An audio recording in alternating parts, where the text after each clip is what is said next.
Well, I hope you all have had a wonderful month, right? A long weekend. Did anybody barbecue? Nobody barbecue. Did not barbecue, no. I thought about it. I cleaned my grill. I inherited a grill that needed some love. So I worked on it yesterday. I'm like soaking the grates. Yeah, So I'm but prepping for but you barbecue. didn't barbecue. No. Yeah. I left town, so I was traveling. I couldn't barbecue and drive at the same time. No, that's not a good idea. Uh, but I was not going to barbecue, and I wasn't going to. So my son had his prom on Friday, and that was a whole thing. And um, now we he graduates this upcoming Friday. And between now and then, it's like we have all of this stuff that we're doing. We're going to have this, nice graduation party for him. And out of all of the places he chose to have his graduation party, he chose the house.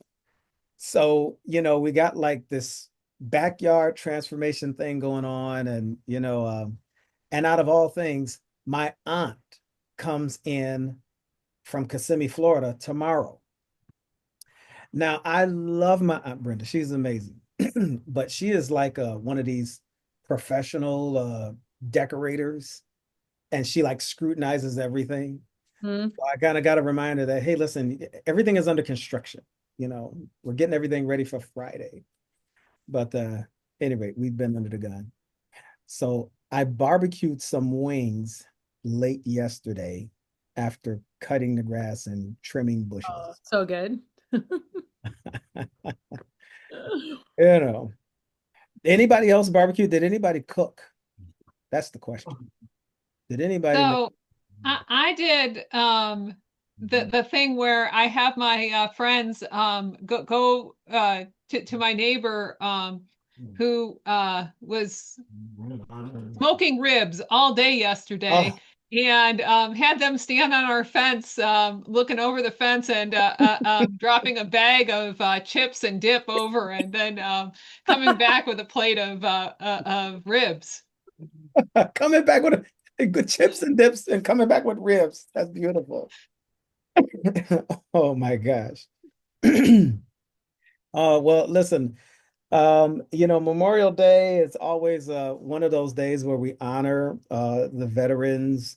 And I do know that I don't know how many veterans we do have on a call. I do know we have one. If you're a veteran, can you just, thumbs up or something? I don't want to leave anyone out, but I do want to acknowledge Cambridge Boyd, who is a retired veteran and a part of the Hallmark team and my good friend. Um, thank you for your service to this country. Thank you for all of what you do, and we honor you today. Thank you so much to everyone. Fantastic. Yes. So we want to get into our meeting today, and for this month, we got a big month, a couple of months that we've been through. We got a big month coming up, and we want to put some things before you all. And so I'll just kind of go through the agenda. I'll do the first portion. We'll talk a little bit about the council district meetings that we've had. We have some takeaways from these meetings that we want to share. And then we have our final three council district meetings that's coming up for the month of June that we really need your advice, help, participation, and sharing the information so that we can get it out. And we'll talk a little bit about that when we get there. Um, and then for our interactive website, we have some metrics that we want to share with you. We got a little bit of traction going on our interactive website. We have some survey activity and we have just some activity overall. So we want to share that data with you.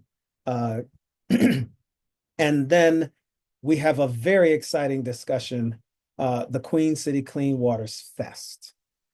We'll talk a little bit about that when we get to the fest.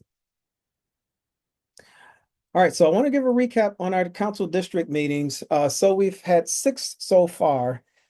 South District in April 17th, the University, Maston, and then we had Lovejoy, Fillmore, and Ellicott District, which we had most recently. Here are some of the photos from those district meetings.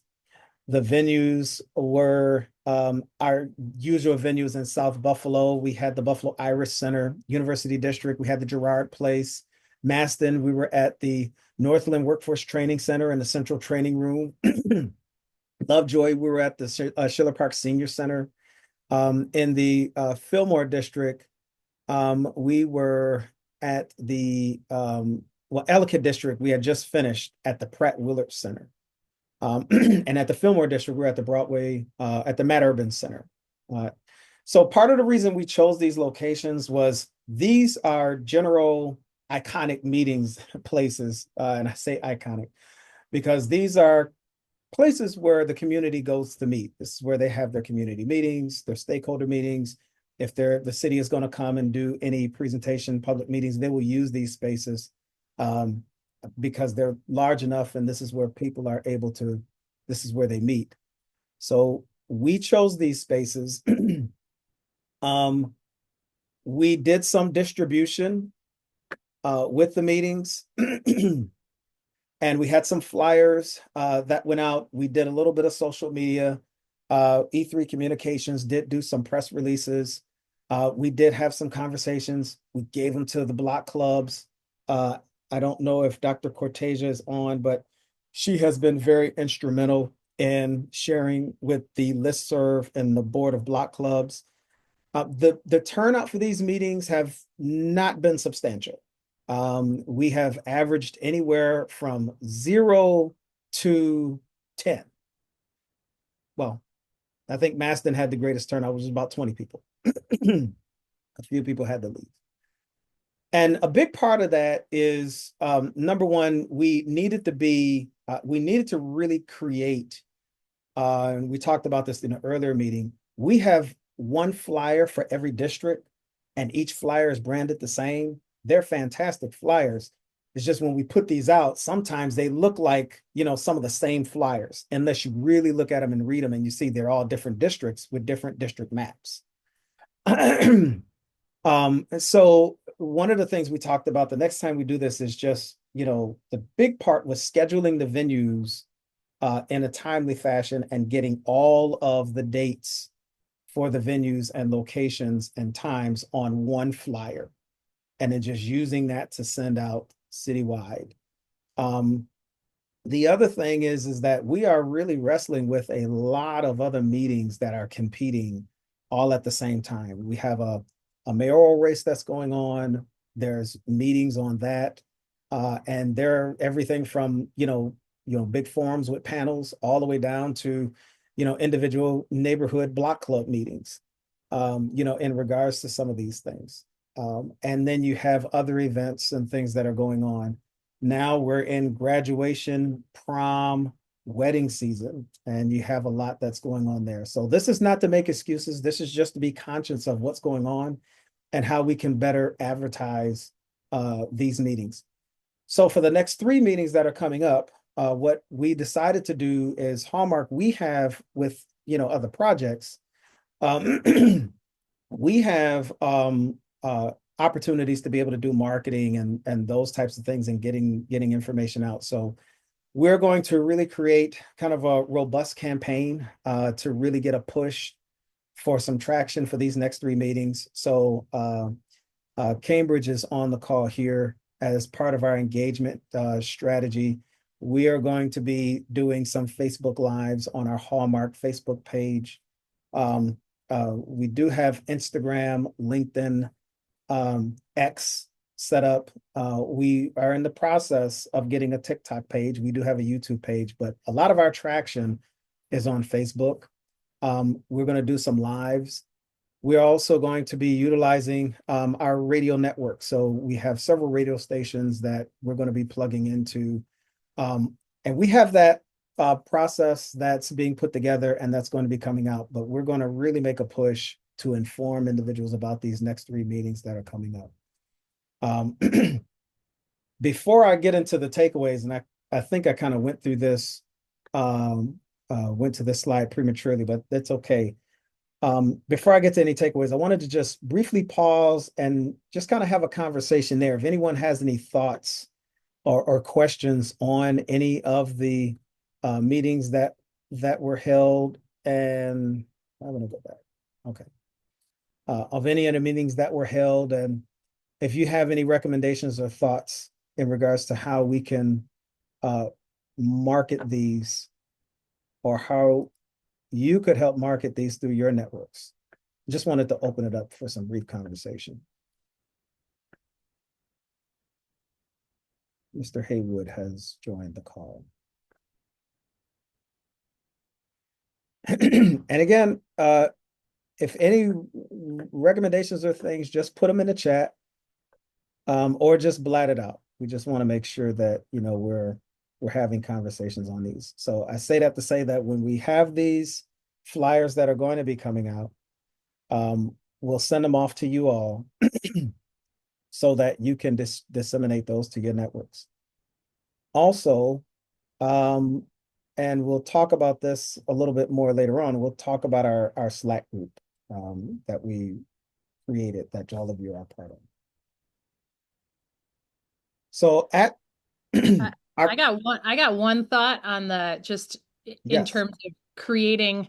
I think the more that you have a hook for folks, like something with specificity, right? Like something that like are you curious about X, or you know, something that can draw folks in Mhm.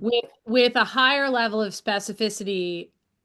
I feel like that has the ability to generate interest, right?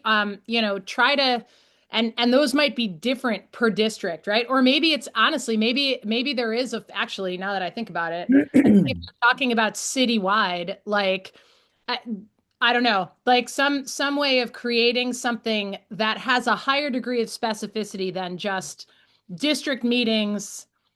I don't know. I feel like there's opportunity there, because I think you can do that when you're tabling, when someone comes up and you're like, oh hey, these are what are happening. And you had that with some of the graphics and things, but I just feel like letting people know what, I don't know, what they're talking about at a specific event would be kind of helpful. And you can probably drum that up with the Facebook Lives and all the things that you're talking about that are a little more dynamic. Mhm. That's really good. Really good. Thank you for that. Um, Anyone else want to chime in? That was good stuff.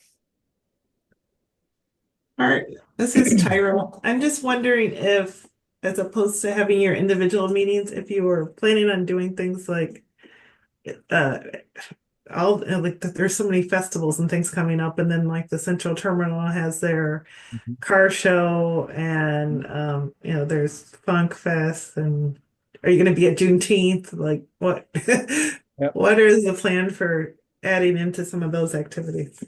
Yeah. So So, the meetings that we're having right now are ones that we are legally required to hold to meet the terms of the state requirements, but for modifying the long-term control plan and really launching Queen City Clean Waters. And so we have to have these meetings to meet that standard. That said,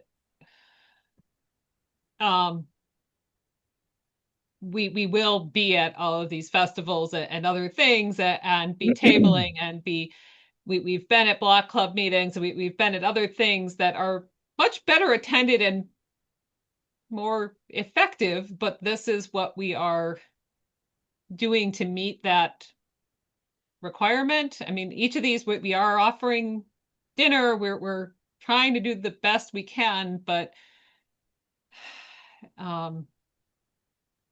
it's not, we I had kind of low expectations to begin with, and it's kind of, and when we did this back in 2013, 2012, there was similar. Anytime we have a sewer specific thing unless there's some other issue in the community that people really want to talk about. And we're the only ones there. It's hard to get people to engage on sewers and to come to a public meeting specific to them. And so this is not the only thing we're doing. But Yeah, I'm just gonna say that I wouldn't necessarily beat anybody up because of the attendance of these meetings. I think I said when we had the kind of the last in-person one that this is a difficult topic for people to grasp, and it's not necessarily a sexy topic for lack of better words. And my expectation would be kind of these one-offs that would not be attended well, especially since it seems like the only activity is kind of voicing your opinion as opposed to there being other activities that you could participate in. Like if you were doing, for example, instructing students how to do wastewater engineering in some fun and inventive way, then you might be able to draw more people in as opposed to just saying, we're going to inform you about these things going in. That's why I jumped straight to what are the other things, because this is what it is. Yep. And we're trying to, that's kind of the thought with the trying to put together more of a fair environment for the last meeting and kind of have people tabling on each of the districts, but then also have other things to do and to engage in the overall topic, but not just have this just informational and feedback on a plan Right. piece. Because again, I think you also want to say to people, and I'm not quite sure how you do it. Like, you're gonna care when we close your roads. Like, when it will be, it's hard to find that hook on the front end of like, and I've had people ask me, and it's been kind of cool because I've had folks ask about what's happening at Gates Circle. And it's been so awesome to be able to point them to the Queen City Clean Waters page.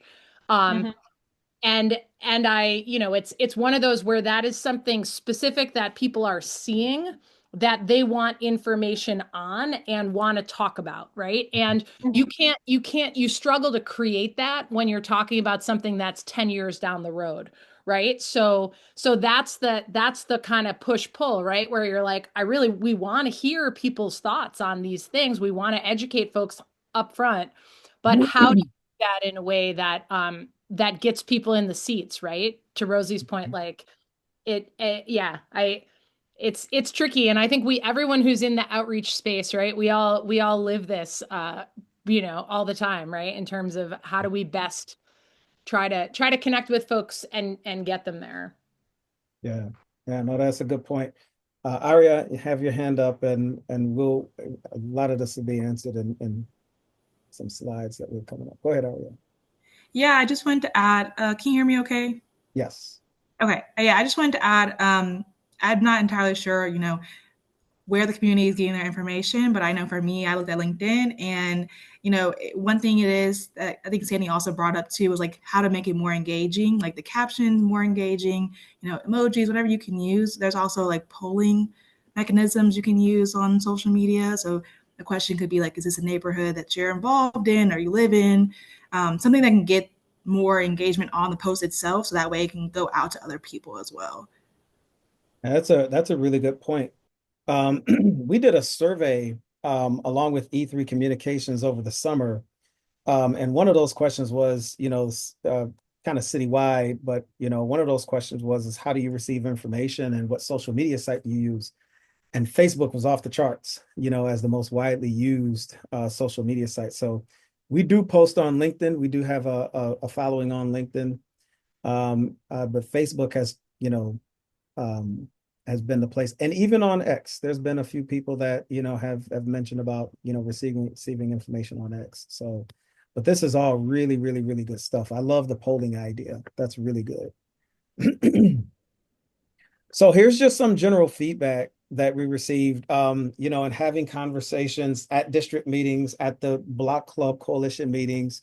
There's concerned about, brownfield contamination, if you're putting in these offline storage tanks, and it's a brownfield, what happens with that? Keeping key features, for parks, timelines, big question about, hey, who's going to be doing the jobs, minority businesses, disabled veterans businesses.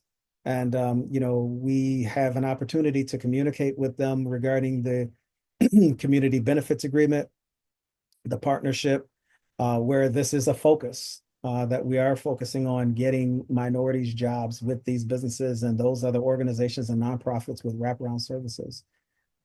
Rodent control, always a big one. If we're going to be digging, rodents is normally an issue. Where are they going to go? We don't want them in our house. Traffic, pollution, and noise, just been a few of some of the takeaways and concerns. Okay. So we have a couple of three of the final district meetings that are going to be coming up. So Delaware, we have Dash's Market June 10th. In the Niagara District, we have the Bell Center. And then in North District, we have the Northwest Buffalo Community Center. We'll send this information out to you all. We've completed the 6 here. We'll send this information out to you all with regards to those dates and times. And again, we always like for our stakeholder advisors to participate. If it's in your district, or if you can make any of the council district meetings, please do attend. And just know, I will ask if you would like to say a few words. Now, I'm giving you this in advance. You don't have to. But if you, we always like to put our stakeholder advisors in position to be able to speak to the community as a participant, as a volunteer, as a representative of the stakeholder committee in this project. We want to make sure that the people see that we have done our due diligence to be able to reach out to this group to participate. And so I'm going to turn it over to Kate to give an update on the interactive website and some of the metrics. And we'll present that. And if anyone has any questions, we can ask as we go. All right. Hi, everyone. Can everyone hear me? All right, cool. So as I'm going through some of this, it might be a little bit confusing. So if you have any questions, please feel free to stop me. I tend to go a little bit fast, so just let me know while I'm speaking. Just to let you all know, this is engagement activity for the website just for the month of April. So this is basically from the beginning of the launch of the website until the end of the month of April. So we don't have any of May in there. So the total views and everything are going to be much higher at this moment, but this is just for the first month of engagement with this site. I've included some definitions of what the overarching views, visits means for the website, considering you may think visits and visitors would be the same thing. But based upon the website metrics, they are a little bit different. So I'm going to kind of try to go through them.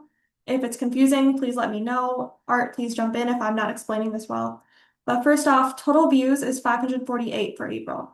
That essentially just means that people have pulled up the website. It may not mean that they've engaged with the site at all. It's literally, they may have just looked at it and that might be it. Total visits, we're at 383. That basically just means that someone may have engaged a little bit more, scrolled through the website, looked at the map, and that just means that they actually took more time to really look at what's on the site. And then visitors, this is kind of where it gets a little bit confusing. That's lower, it's at 263. So visitors is unique. So it's only one person counted for each visit here in this section. So one visitor may have visited the site 5 times, which would increase the total visits count. But at the end of the day, it only leaves visitors at 1. So it doesn't change the visitors mark. Does that make sense to everyone? All right, cool. And then contributions for the website is at 14 right now. That's basically anyone that's added to the map, taken the survey, participated in the community forum, those kind of things. If you want to move on, Art, to the survey. Next, we're just going to kind of quickly go over some of the survey results. I'm not going to go too in depth with some of these. If you have any questions, just please let me know. The first one, what are the best ways to reach and engage the Buffalo community in conversations about sewer infrastructure improvements?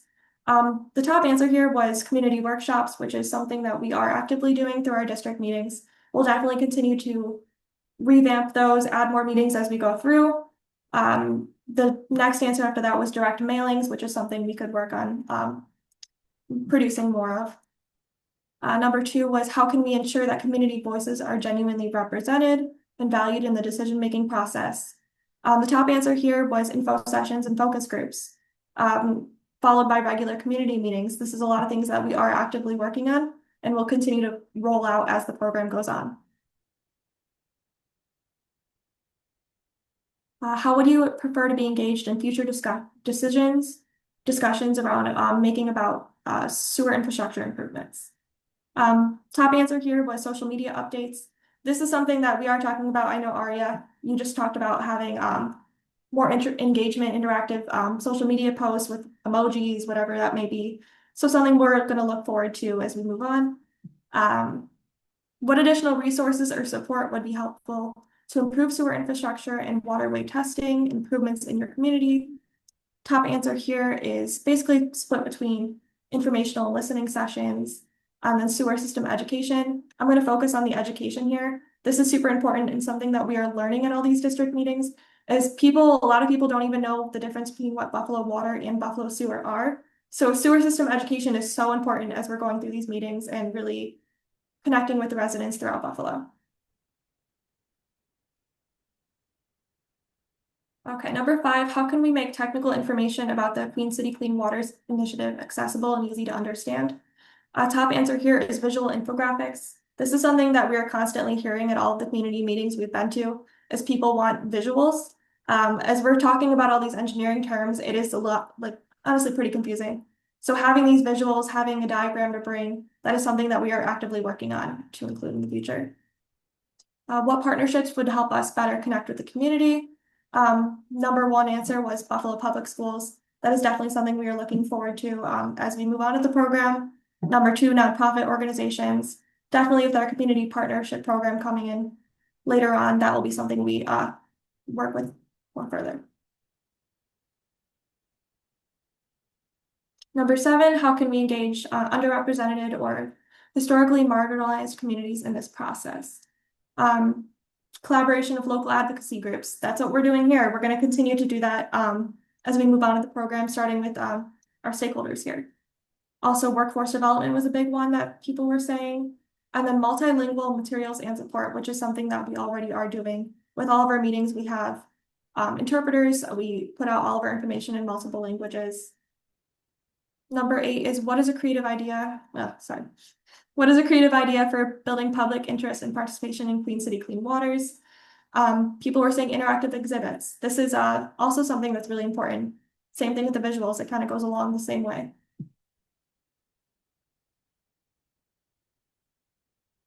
Then these were some of the final questions. What information or support would you need to feel empowered to participate and promote the Queen City Clean Waters Initiative? People were saying ongoing updates about the Queen City Clean Waters Initiative. That's something we're doing with our public meetings and we'll continue to do. Similarly, with number 10, people were saying the same thing, that they wanted ongoing updates about the Queen City Clean Waters Initiative as we continue with this program.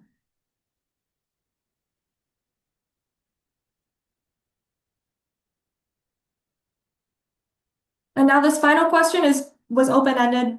People were able to say whatever they wanted to say at the end of the survey. This is what some of the answers were.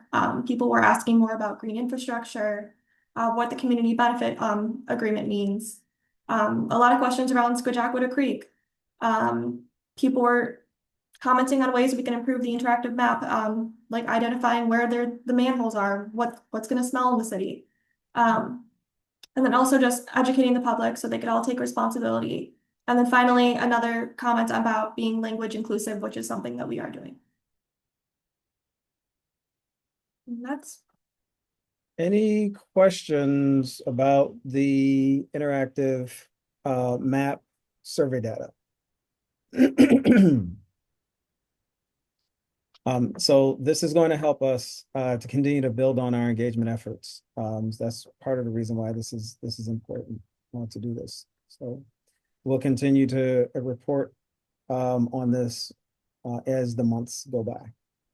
And please, if you all can, make sure that you go to the Buffalo Q, Queen City Clean Waters, QCCW.org,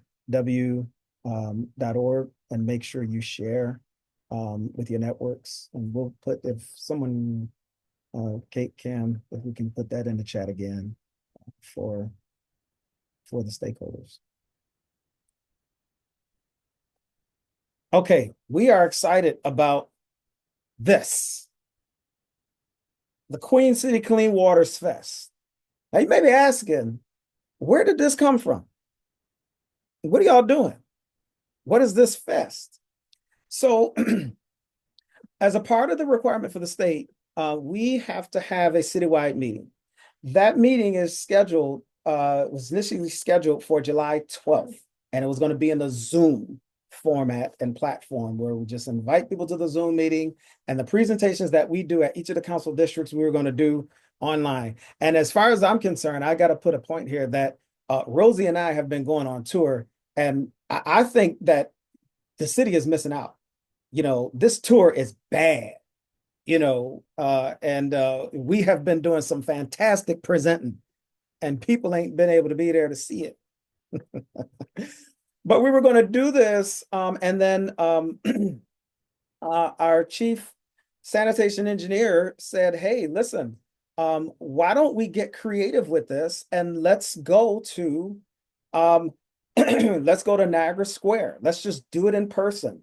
Let's have the 9 council districts with, you know, 9 tables. If they can bring their tents, they can bring their tents, but let's get our 9 poster boards, and let's have some food and some music, and let's just do it up, because, you know, this is kind of like the citywide meeting. And we said, that's a great idea. And then somebody, you know, had an issue with safety. Hey, God forbid, you know, kids are running around and one of them runs into the radio, into the street. Okay, well, that's not good. So we said, all right, well, then why don't we look at Canal Side? And so we started looking at Canal Side as an option. You know, Canal Side has a very busy schedule and agenda. This is something we are looking to do in August. And so we decided that City of Buffalo engagement team has taken the lead to identify a location and secure the location. And so through their efforts, they have come back with 2 potential sites. Now, see, we were planning on talking about this today, and we had a meeting earlier where we had a discussion about this.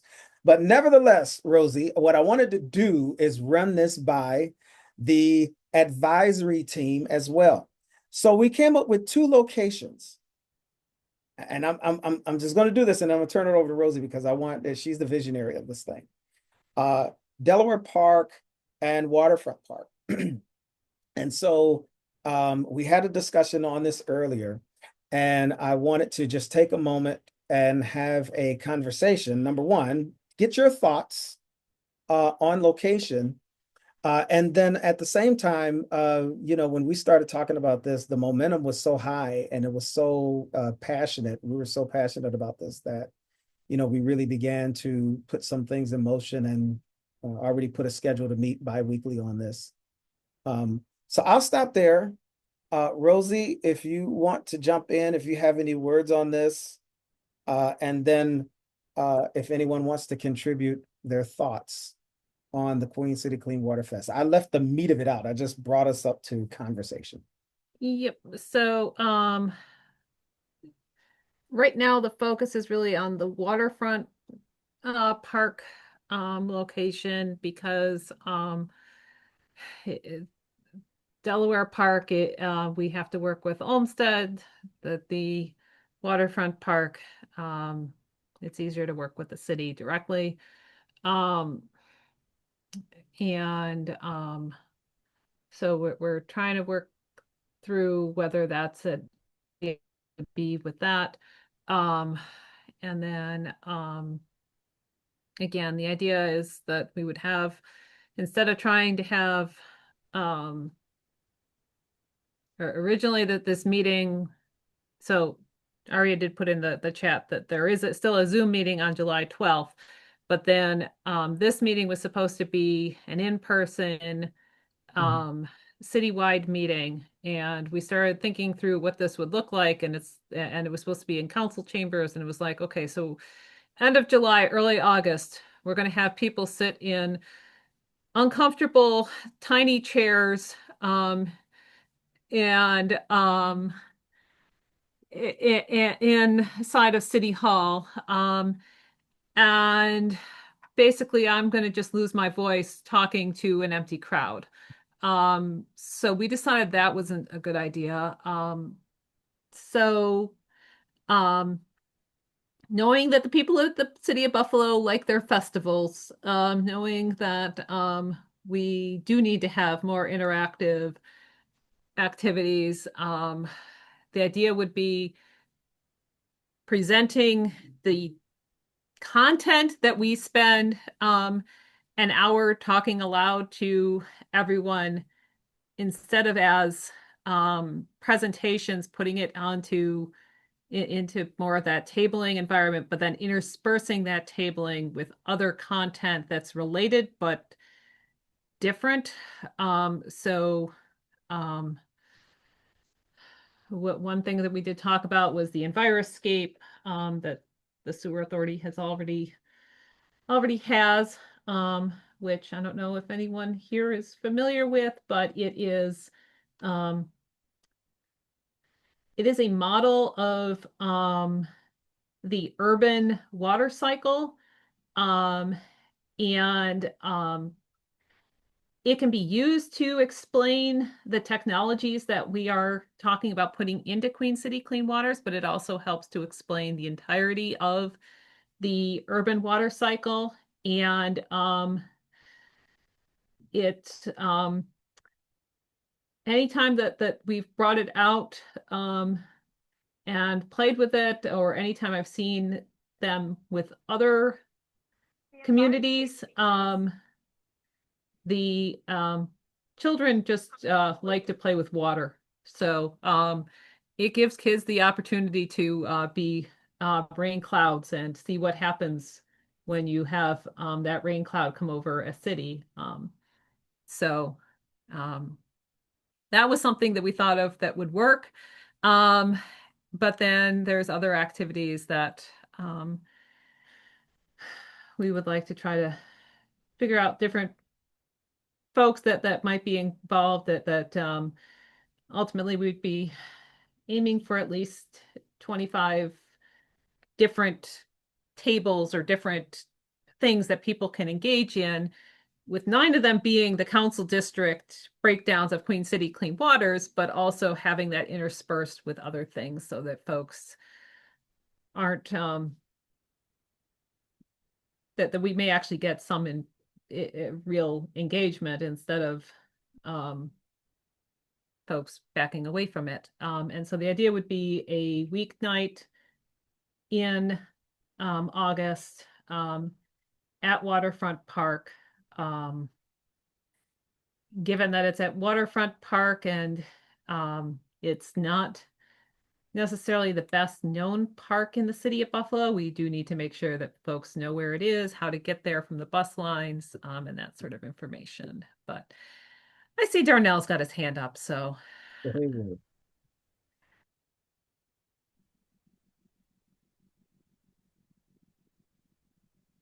We're having trouble hearing.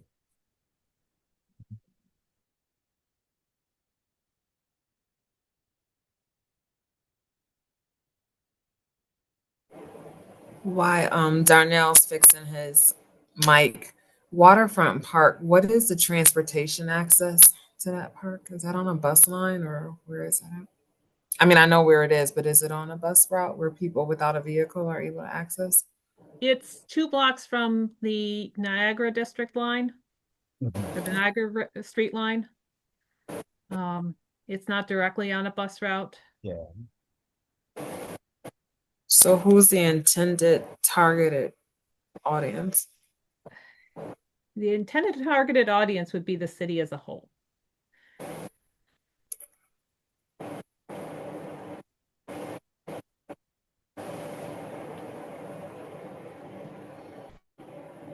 It would be hoped that we could pull, especially from nearby neighborhood, but also just the city as a whole.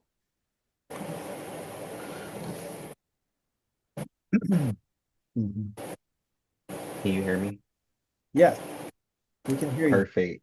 All right, sorry about that.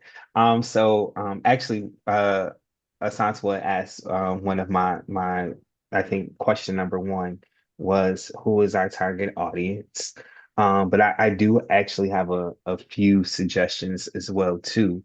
One, the one thing that stuck out, I do know where Waterfront Park is, but a lot of individuals don't. And I don't think that there's an actual bus that goes through there. I could be wrong. But I don't think there's a bus that goes through there. If we are looking one to get in front of more people, I think we need to go where the people are. Um, and if that's the case, if we want to go somewhere where there is water, and I know this may be a stretch as well too, but I think the area around Hoyt Lake would be perfect.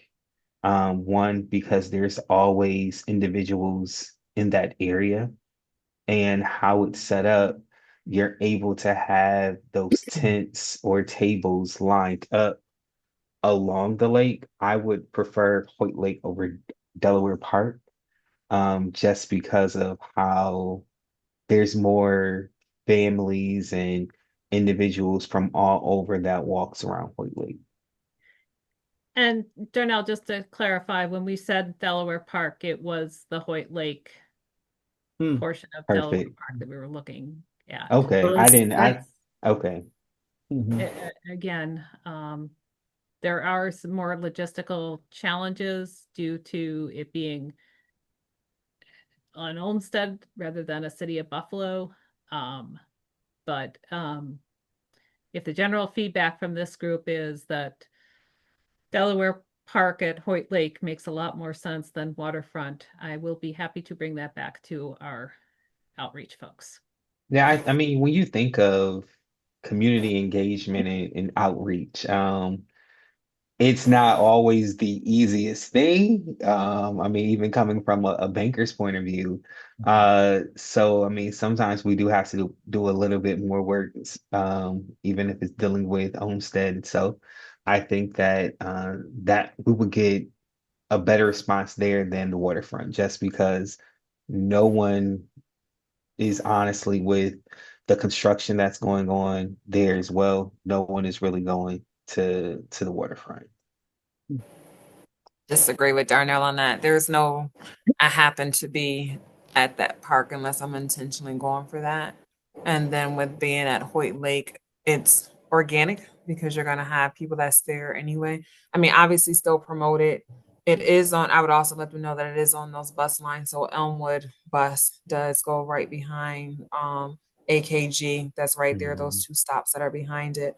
And then you can walk from Delaware Park to Hoyt by crossing over the bridge. So it just gives access to different areas. And it's kind of centered for the most part. So you're touching west and you're touching east. Well, not necessarily east, but it's still it's more accessible.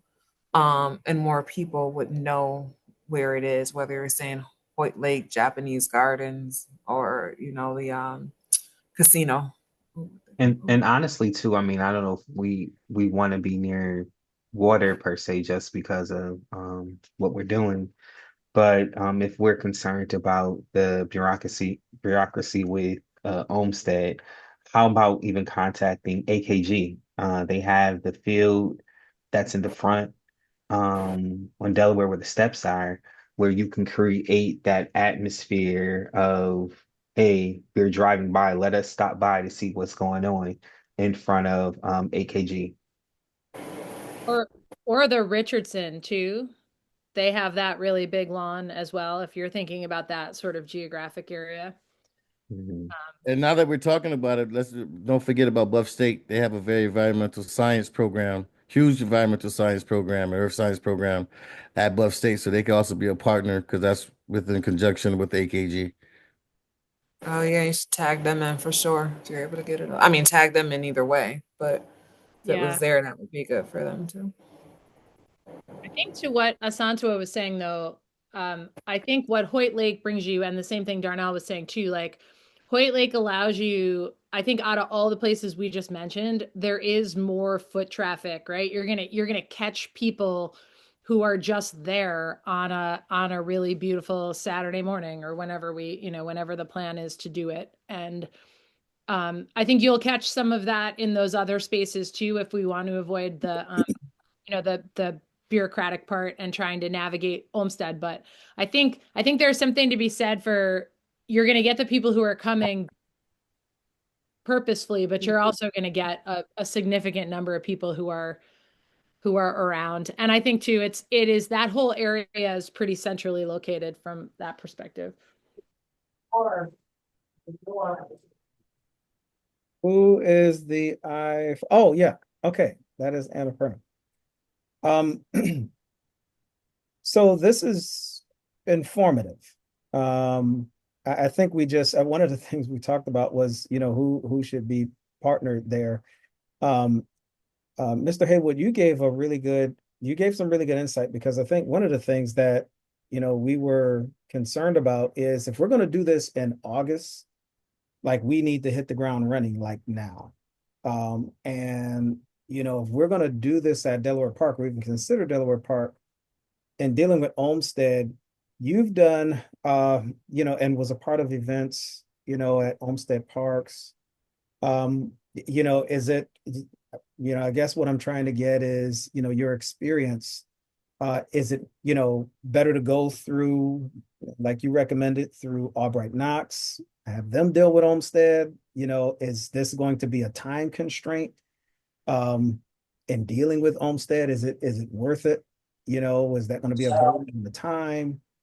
What are your experiences and thoughts? I would say the sooner the better, of course, with reaching out to them, as well as having the backing of the council member of that particular area would be great, even though we're welcoming all of the various districts of the city.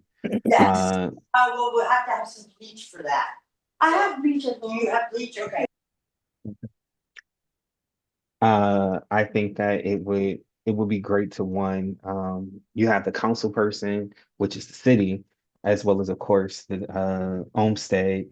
Uh, the sooner the better, because I think what we just need a permit probably. I could be wrong, but a permit just to show it is an event because they'll put those event cans down and have everything set and all of that. So but it even with dealing with them, it never wasn't I never had any issues with them. I know even with Boflo, we've done stuff at the various parks and there hasn't been anything. Mhm. Okay. Um, so again, as Rosie mentioned, we had a meeting earlier, and I think, with the team that went out and surveyed both locations and done some due diligence and came back, uh, the consensus from those two individuals was Waterfront Park. If the consensus with the stakeholder advisory group, which seems like so far with those who are here, seems like it would be Hoyt Lake at Delaware Park, contacting Albright Knox, getting, them on board.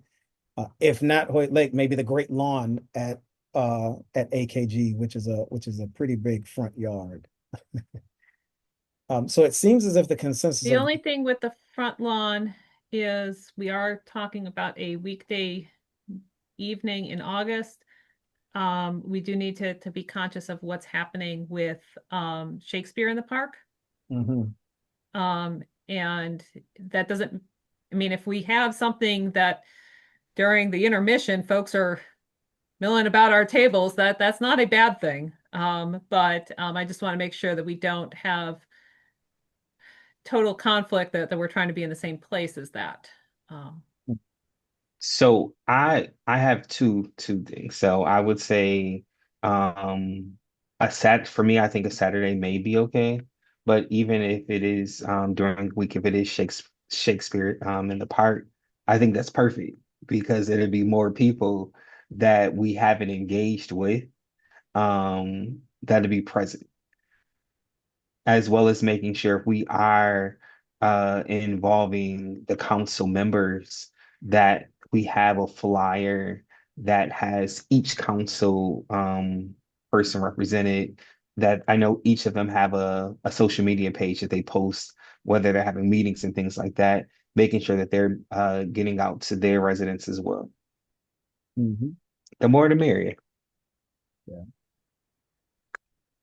So the consensus, it seems as if Hoyt Lake on a Saturday afternoon, 11 to 2, 3, something like that. Was trying to check the calendar. The only thing that I do know on Saturday evenings is the jazz on the steps at AKG runs on Saturdays. But I think it's Sundays actually. So I have to look at their new schedule. Which could draw traffic. Oh, it's packed out there. That actually would be not a bad thing. Are you all familiar with any events that are happening at, and this is a real question because I haven't looked yet, any events that are happening at Waterfront Park? Do you know Waterfront School? The only thing I know that happens at Waterfront Park is the soccer league. Okay. Okay. But again, we were looking to try to target a weekday night rather than a Saturday, but I don't know. Um, So another question. Sorry, all my questions today. Mm. But did we not consider like Canal side or anything? Canal side was considered. Canal side was determined to be cost prohibitive and already has a lot of stuff going on. So just thinking of corporations that could offset, or I don't know if that can happen. Maybe I'm thinking of a different lens, but I do know Canal side is if it's Highmark is Canal side, Blue Cross, Highmark Group Blue Cross. If we had a conversation with them to see where we could focus something around that space that's across from Explore More Children's Museum, that could be a nice venture as well. Yeah, again, that they already have programming most of the summer is our understanding. Um, and trying to like that they have stuff happening there already that's kind of taking all the space. Mhm. Brittany put in the chat, Shakespeare in the Park ends August 17th and occurs at 7 p.m. Tuesday through Sunday evenings. Thank you, Brittany. As we get closer to September too, it's the bicentennial of the Erie Canal. And so down at Canal Side, they've got the stuff happening at the Long Shed. The Seneca Chief is leaving, I think, in September. So there's definitely it is the ante is up down there too, just from the perspective of that as well. Okay. So this has been very helpful. I think where we go from here as we really begin an aggressive plan toward this, I think the first thing is to make sure we secure the site and begin to really pursue the site. I think we got some good information here, and Rosie, I think we take it, if we do take it back to the group, at least let them know what the stakeholder advisory committee talked about.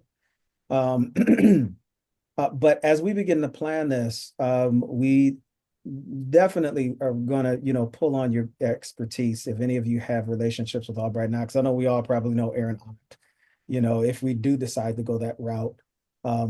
If it is Waterfront Park, still, we want to make sure that, this is going to be an event that we do an extensive, comprehensive, both in-person, boots on the ground, and digital outreach method. Cambridge Boyd, who has already begun to put together some things with regards to some digital outreach and some other things. And And we also decided to make this an opportunity for a back to school giveaway. So book bags, backpacks. I know Buffalo Urban League Young Professionals, you guys got a ton that you do. Northland, you typically draw the city. But if there's some opportunities where we can, partner and do some things in August for this event, we'd really like to do a very well-planned citywide event. We talked about, and again, we talked about it. It was my idea. We talked about it, bringing maybe a stage and the presentation that, having maybe some performances, but then the presentation that Rosie gives, maybe an abridged version of that as part of people being exposed to Queen City Clean Waters. And, maybe I'll come and, just kind of put, the QR code up there for the interactive website where people can access that. But really having an event where, families can come and participate and have a wonderful time. So. I know we got to And, get off, and but it just dawned on me when you said that about, and it still has access in a way, but the Foot of Fairy, because George does that event Broderick down Park. there, and they do, yeah, the Healing Waters event that's down there. They redid that space that's down there. They done had some really nice events there all through last summer. So that, I don't know. And it's on the water right there. But Well, Roger. Broderick Park is under construction right now. They got a lot of construction going on down there. So it's only Oh, half of do the they? park. Yeah, they're doing. I yeah, don't know. There's a Mhm. lot of construction going on down there. That was a good Okay, I idea. didn't. Thanks, Cam. I didn't know that. Okay. yeah, we considered Freedom Park location, and it was the other piece is that either you're showing up for that specific event, you're there to fish, and it's kind of got this, you got to come in and out the same bridge there. And it does have a lot of restrictive qualities to it. But thinking about Delaware Park, and thinking about Shakespeare in the park, I'm wondering if we actually take a different tack with, if we try to make that work, given that Shakespeare in the Park has long stored their equipment at a BSA site. Hmm. The Niagara metering station is the off-season storage facility for Shakespeare in the Park, and has been for a very long time. And so it would be beneficial to actually work with them. Um,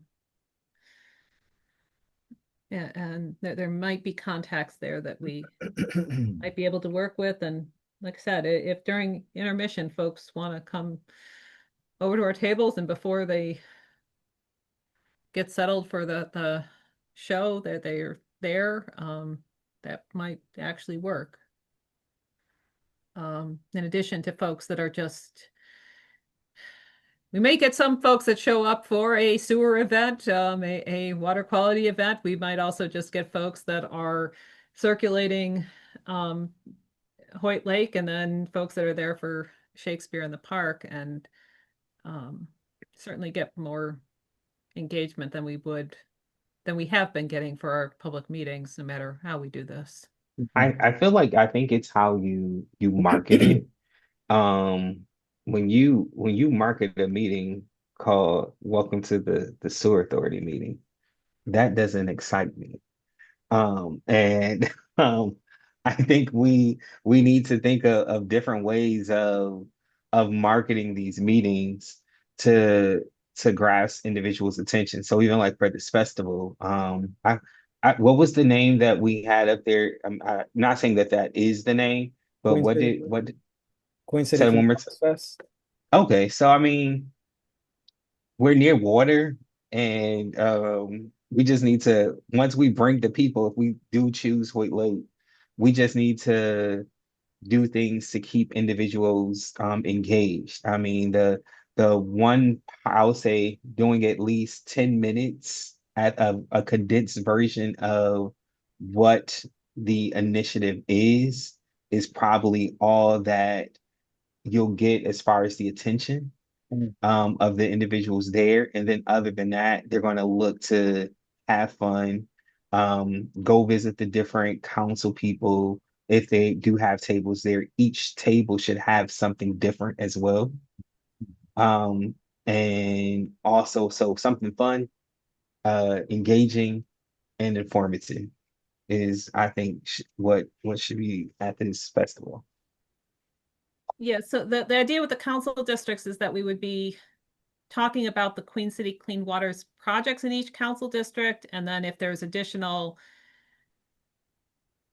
um, information or activities or things that the council districts themselves want to provide, that'd be great. But ultimately, it's kind of breaking out those 9 district meetings.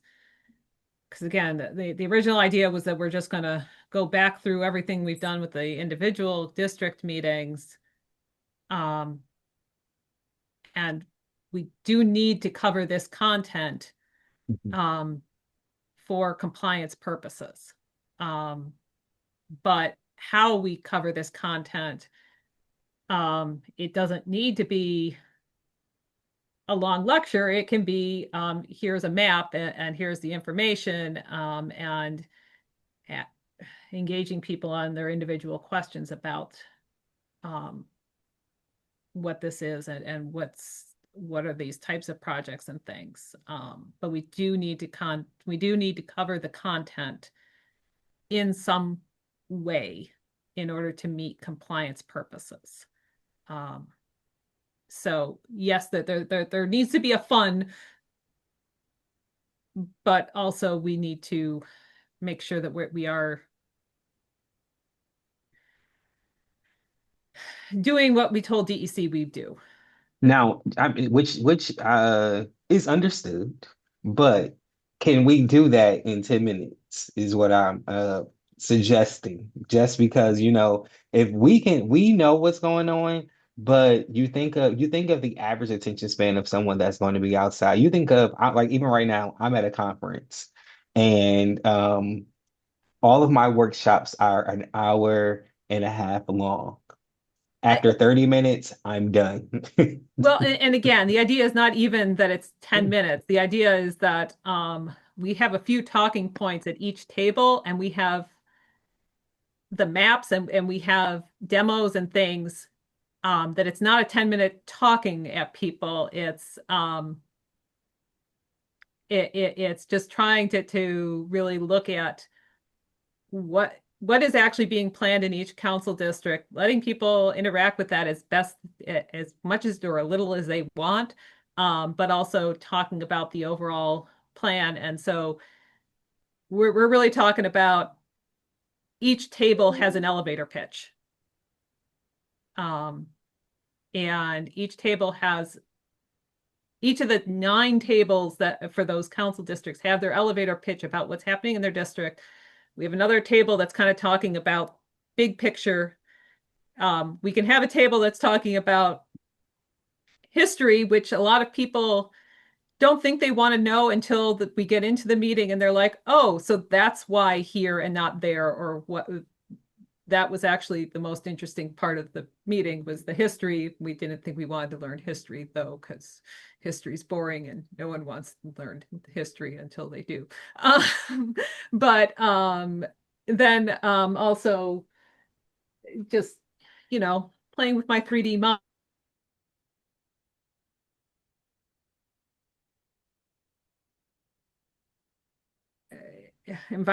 Playing with the Enviroscape, learning, but it's again not trying to do 10-minute presentations, having your little elevator pitches, your interactive things between the elevator pitches, and engaging folks in that way. If we had a 10-minute, it would be, like I said, if it's during Shakespeare in the Park, it would be seeing if we can get the mic for 2 minutes at Shakespeare in the Park and saying, hey, this is happening over there. But that would be really it, is not trying to do 10 minutes of talking to people, but elevator pitches. All right, last thing, sorry. Um, are we having another meeting about this before our next meeting or no? I would highly welcome that. Rosie, what are your thoughts? I would think that that would be a good idea. We don't have anything on the calendar as such, but that would be a good thing to have. We have, let me just really quick, just emojis, and it's time to go. Um, how many of you would be interested in having some type of role in like the planning process, even if it's just, meeting on a consistent basis? And what I mean by that is we have, and again, I'm just putting it out there, we have biweekly meetings to plan for this. And Santua, Mr. Haywood, and Jen and Sandy, you guys are very resourceful. Um, Maybe if there was an opportunity to stick your head in one of those meetings, in addition to this, just to kind of contribute to some of the discussion, would that interest you all? I could stick my head in, but I can't say like I would be at every single meeting because it just I'm at Sure. capacity art, but yeah. Yeah, I Sure. was now. I'm at definitely at capacity, but I know. Sorry, no, listen, I, it's real out here in these streets. Whew. I know. But if so, are these in-person meetings or are they virtual? They're virtual, and Okay, Oh, yeah, I good. mean, okay, yeah, we're yeah, gonna have these meetings every other week. We had our one meeting today. The next meeting is in the next couple of weeks. Rosie, if it's okay with you, we can just include you guys. If you can make it, great. If not, that's fine. But I think your input is very valuable. And there's just the more that we have of this at the table, and I think the beauty of it is really getting real input in from the stakeholders on this. So if we put you on the calendar, then in any meeting you can make, stick your head in and give some feedback. And if not, at least you got the notification. That's all. Yep. That's fair. Fantastic. yeah, I'm good with that.